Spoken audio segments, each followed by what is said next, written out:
har måske hørt det før. Din ven brokker sig over en hidsig psykopat, som stødte ind i ham på floor. Eller en psykopatchef, der har lige så meget empati som en betonvæg. Men hvad er en psykopat egentlig? Se med i dagens video og find ud af, om du virkelig kan spotte psykopaterne i din hverdag. Når vi taler om psykopater, så taler vi i virkeligheden om folk med diagnosen dysocial personlighedsstruktur. I de mest alvorlige tilfælde af dysocial personlighedsstruktur er der tale om psykopati, og graden af psykopati måles med PCLR-redskabet. Det giver et godt billede af, hvad det vil sige at være psykopat, så lad os kigge nærmere på det.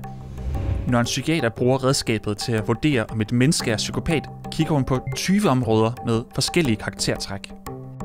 Du kan maks få 40 point. Scorer du 3-9 point, så er du inden for normalen, men i Danmark peger en score på over 26 på psykopati. Det her er en af USA's mest berygtede seriemordere. Måske kender du allerede Ted Bundy, som slog mindst 30 mennesker ihjel. Og hvis du gør det, så ved du sikkert også, at selv psykopatiske seriemordere faktisk kan være ret så charmerende. Det er første karaktertræk, som psykiateren kigger på. I psykopatens verden så er den overfladiske charme et værktøj til at få noget fra andre. Psykopater vil ofte også være udstyret med et kæmpe ego. Andre mennesker er kun statister i psykopatens verden, hvor han er hovedpersonen. En sygelig trang til at lyve kendetegner ofte en psykopat. Ikke bare en hvid løgn i ny og næ. Her er tale om personer, som lyver lige så let, som andre trækker vejret. Alle de mange løgne hænger selvfølgelig sammen med lysten til at bedrage og manipulere, for at få hvad psykopaten vil have for andre. Nogle psykopater er blevet beskrevet som dukkefører, der trækker i trådene for at få folk omkring sig til at gøre, som de vil have. Det her er et af de psykopatiske træk, som de fleste kender. Den manglende evne til at genkende og forstå andres følelser. Det kan være med til at forklare, hvorfor nogle tænker, at deres chef er psykopat. Der er nemlig nogle brancher, hvor psykopatiske træk, såsom manglende empati, kan være en fordel. Hvis man skal lave en massefyring uden dårlig samvittighed, eller udnytte og manipulere folk for at komme til tops i en virksomhed.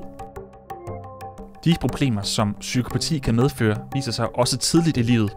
Et ekstremt eksempel, som I måske har hørt om, er seriemorderen Jeffrey Dahmer. Han havde fra en tidlig alder voldsfantasier blandet med sex. I think it was around age 14 or 15. Started having obsessive thoughts of violence intermingled with sex.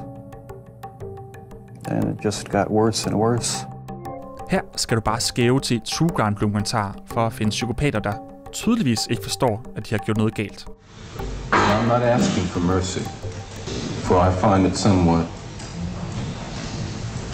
absurd to ask for mercy for something I did not do. PCLR bliver udviklet i retsvæsenet til brug på kriminelle psykopater, hvilket er tydeligt med fokusområder som det her. Det fremhæver en svaghed med redskabet. Det er nemlig designet sådan, at kvindelige psykopater lettere flyver under radaren. En fjerdedel af PCLR handler om kriminalitet, og kombineret med, at kvindelige psykopater begår mindre kriminalitet, så kan de miste en del point. Samtidig er redskabet baseret udelukkende på forskning i mandlige psykopater, hvilket igen gør det lettere for kvindelige psykopater at få en lavere score. Du kan på ingen måde bruge PCLR til at tjekke dig selv eller andre for psykopati. Men jeg tør godt gætte på, at du kan ikke genkende til nogle af tingene i værktøjet, fordi vi alle sammen har psykopatiske træk og findes et sted på psykopatskalaen. Mellem de to yderpunkter findes der nok flere mennesker, end du tror, som er lidt mere småpsykopatiske end de fleste. Tak fordi du klikkede dig ind på den her video. Vi har jo talt meget om kriminalitet, og hvis du vil vide, hvorfor mænd er mere kriminelle end kvinder, skal du bare klikke her. Og hvis du vil vide endnu mere om psykopater, så har Videnskab.dk's podcast Brainstorm dykket ned i emnet. Den finder du i beskrivelsesboksen.